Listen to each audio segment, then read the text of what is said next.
लोगों को बोध करा रहा।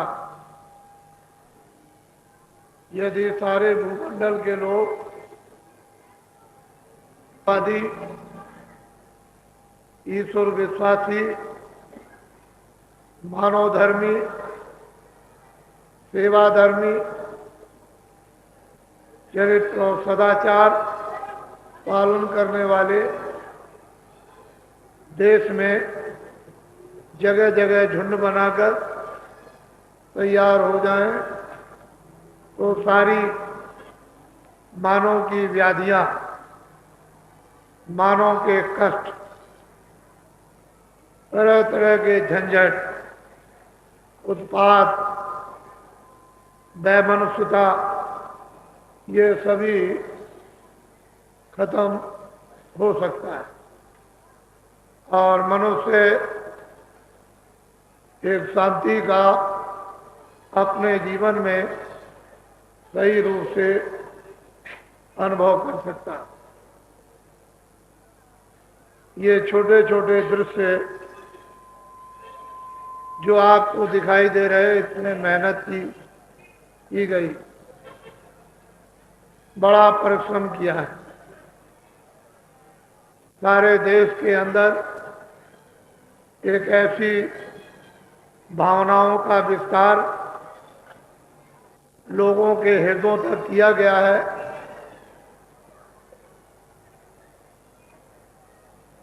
कि जगह जगह अब ये चिन्ह दिखाई देने लगे। और यदि इस भावनाओं का विस्तार न किया जाता तो देश में रक्तपात, खून की नदी बह चलती। जितने भी छोटे बड़े, पढ़े लिखे अनपढ़, हिंदू मुसलमान, सिख और ईसाई, कर्मचारी अधिकारी, कास्ट और छात्र और सेठ साहूकार, ये सब अनुभव कर रहे हैं कि बाबा जी ने देश में मानव के साथ, इंसानों के साथ बड़ी मेहनत, बड़ा परिश्रम किया। आपके उपदेश के संबंध में कोई भी कुछ बोल नहीं सकता, न तो हिंदू कुछ कह सकता, न मुसलमान, न सिख, न ईसाई, न कोई देवी देवता का पुजारी। हम इस रास्ते से आपको ले चले हैं और इस रास्ते पर आपको ले आए जहां सभी प्रकार के देवी देवताओं और इष्टों के विवाद समाप्त हो जाते हैं। हमने तो ऐसा सनातन अनादि काल का लोगों को पाठ पढ़ाया है और इनको कोशिश की गई ये सब के सब ईश्वरवादी खुदाई बन जाए। भगवान पर विश्वास, खुदा पर यकीन करने लगे। खुदा और भगवान में कोई दो चेहरे नहीं है। सूरज है, उसमें कोई दो रूप नहीं लगे हुए हैं, वो तो सूरज सूरज ही है और चंद्रमा चंद्रमा ही है और तारे तारे ही है, लेकिन कोई दो रूप नहीं है। भगवान के खुदा के अलग अलग नहीं, उसी को उन्होंने अपनी भाषा जबान में खुदा, किसी ने जबान में गाड और किसी ने जबान में गुरु और किसी ने जबान में अपनी अपनी भगवान कह डाला, लेकिन वस्तुतः बोध तो सबके लिए एक ही है, उसमें कोई परिवर्तन नहीं। फकीरों महात्माओं की इस समय पर अहमियत है। अगर वो देश को दिशा नहीं देंगे तो ये सारा का सारा भूमंडल एक जल्लाद का समुद्र बन जाएगा और जिसमें प्राय सभी लोग उसमें डूबकर हाहाकार त्रायमाम करेंगे। आपने कुछ दिन पहले सुना भी और देखा भी होगा, जब वो प्रयागराज में कुंभ था और जब जरा सा एक दलदल बन गया तो उसमें कितने हजार आदमी देखते देखते लोग समा गए और एक के ऊपर एक और एक के ऊपर एक, और ये पता नहीं चला। तो ये जल, पृथ्वी, अग्नि, वायु, आकाश है, किसी समय पर भी अपना ये चीर फाड़ सकते हैं और आपको अपने में ले सकते, लेकिन फिर भी ईश्वर की सत्ता का निरंतर प्रतिपादन होता रहेगा। ईश्वर की सत्ता और उसके ज्ञान का सदैव ही यहाँ संदेश लोगों को सुनने को मिलता रहेगा।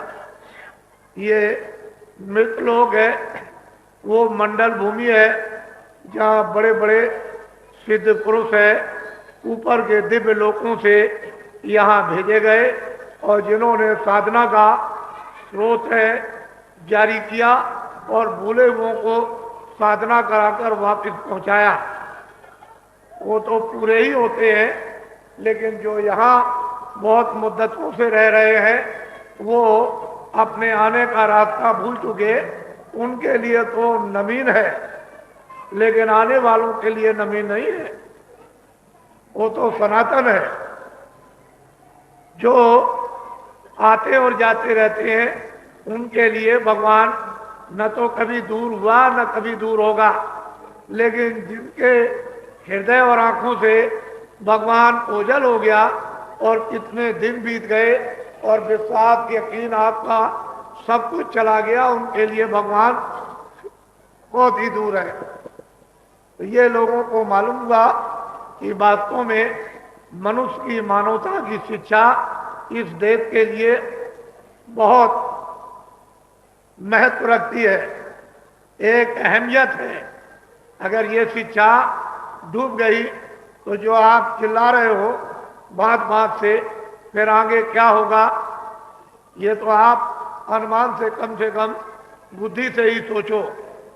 इसलिए मनुष्य को अपने किए हुए अच्छे और बुरे कर्म का फल निश्चित मिलता है, उससे वो छुटकारा नहीं पा सकता। लेकिन महान शक्तियों के आदेशानुसार यदि वो अपने अच्छे बुरे काम को बदल देता है और बुरे काम को छोड़ दे, अच्छे काम पर आरूढ़ हो जाए, तो फिर वो उस कर्म का, अशुभ कर्म का भोक्ता नहीं बनता, बल्कि वो अशुभ कर्म उसका जड़ियों से शोधित कर लिया जाता है और पुण्य में उसको बदल कर और पुण्य को भी शोधित कर लेते हैं, तो अध्यात्मवाद में प्रवेश हो जाता। बिना इसके काम नहीं हो सकता है। तो इसलिए आप सब लोग बहुत ही जगह जगह गंभीरता से सोचें। मैं सब प्रांतों में भ्रमण करता रहता हूँ। मैंने जो इन 35 सालों में मेहनत देश में की है वो छोटी मोटी मेहनत नहीं। आप इतने बड़े लालच के प्रलोभन के दायरे में फंस गए और फिर भी अभी तक आप अपनी जरूरतों को पूरा न कर सके, अपने समाज में पूरी चीज न ला सके, तो आगे कुछ आप पाने वाले नहीं हो। इतने प्रलोभन लोभ में जो व्यक्ति फंस जाते हैं और लोभ जो है महादुखदारुण दारुण है। और लोभ अगर फंसोगे तो आप जानते हो कि लोभ से क्या होता है, नाश हो जाता है।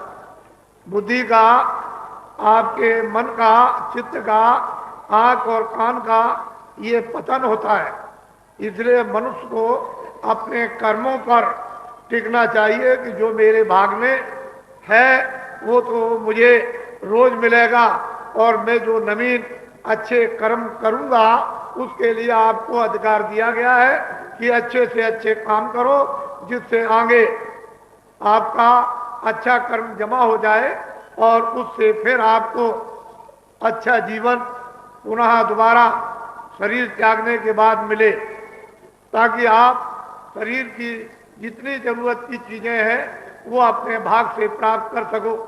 यदि आप आगे के लिए कुछ जमा नहीं करोगे तो शरीर का भोग भोगने के बाद कुछ आपके पास नहीं रहेगा, तो आप रोगे चिल्लाओगे, क्योंकि आपने तो अपने पुण्य कार्यों से कुछ जमा करके रखा ही नहीं।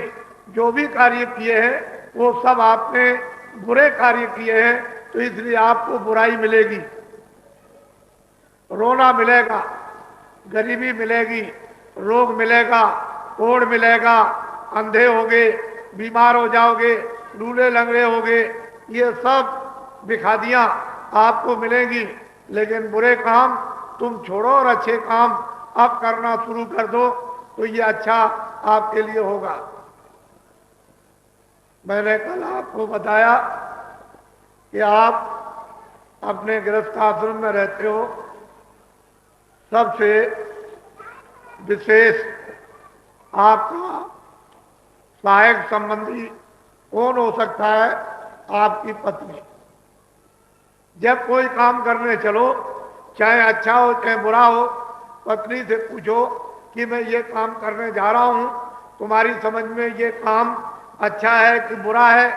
तो पत्नी को इतना उसको ज्ञान है कि ये अच्छा ये बुरा है। मनुष्य तो अपने उस ज्ञान को खो बैठता है और अज्ञान में प्रवेश हो जाता, लेकिन पत्नी का ज्ञान नहीं नष्ट होता है। वो फौरन आपको उत्तर देगी कि ये काम बुरा है, चोरी बुरी है, डकैती बुरी है, ये कत्ल बुरा है, किसी के साथ जबरदस्ती ये बुरी है, छीना चोरी बुरी है, ये बेईमानी बुरी है। इस काम को पति देव आप मत करो। तो पति को चाहिए कि अपनी अर्धांगिनी की बात को मानकर, अपना हित समझकर और उसको त्याग दे, उस काम को न करो। जब आप गृहस्थ आश्रम में इस तरह से यानी परिपक्व हो जाओगे, तब तुमको दिशा मिलेगी महात्माओं की तरफ जाने की। और फिर महात्माओं के पास जब पहुंच जाओगे, तब आपको सही यानी अपने गृहस्थ आश्रम का बोध होगा। इसके पहले होने वाला कुछ नहीं। तो न पत्नी की बात मानते हो, न अड़ोस पड़ोस की बात मानते हो। जो भाता है वही तुम अपनी इंद्रियों के द्वारा करते हो। आखिर इसका इंजाम परिणाम क्या होगा, वो मैं कानों से सब कुछ सुनता रहता हूं। वैसे तो आपकी सहायता करता रहता हूं, लेकिन कान बहरे नहीं हो गए। वो थोड़ी बहुत समझ है। जो आप चिल्ला रहे हो, उससे ये पता चलता है कि अगर आपने अच्छे काम किए होते तो आज हमारी सबकी ये दुर्दशा गृहस्थ आश्रम में समाज में ना होती। और इसीलिए जब गृहस्थ आश्रम बिगड़ता है तो समाज दूषित हो जाता है। जब समाज दूषित हो जाता है तो जातियां दूषित हो जाती हैं, और जातियां दूषित हो जाती हैं तो राज दूषित हो जाता है, और राज दूषित होता है तो राजा दूषित हो जाता। तो फल ये सबको भोगना पड़ता, और सब लोग इसको भोग रहे हैं। इससे इनकार नहीं किया जा सकता। इसलिए इन सब का शोधन करने के लिए आपको अपना मुख है उस तरफ मोड़ देना चाहिए जिधर महात्मा है। वो जो अध्यात्म बात की विद्या जो देते हैं, उस तरफ अपना ध्यान मोड़ दो। अपनी आंखों को और कानों को चल पड़ो, अपने हाथ और पैरों के कदम को बढ़ाओ। तो हो सकता है कि जो मंजिल आपकी हुई वो वापस हो जाएगी, और जंगली कटीले कांटों से आप बच जाओ, रास्ता आपका मिल जाएगा। तो ये सब देख रहे हो, कुछ होने वाला नहीं है। इसलिए हमारी बात फिर सुनो।